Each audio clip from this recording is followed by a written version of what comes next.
We are now heading to Underwood's bakery for our breakfast, and this is located at this Jalan Sahabat. There's a Chinese temple nearby.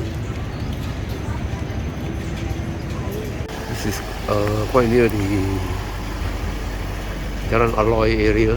This is Underwood visiting now.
This is the French toast.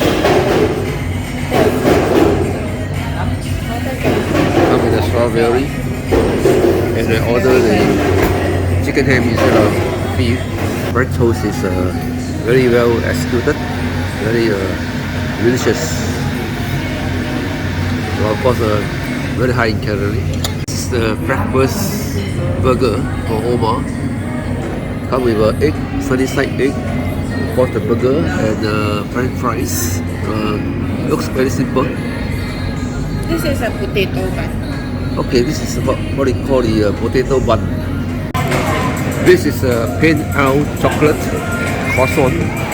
Looks very simple, but I think it will taste very delicious. So far the food is very well done, and we like it. This is my cappuccino. Very dark in color. Very thick. This is the hot chocolate for Omar. It looks very pretty.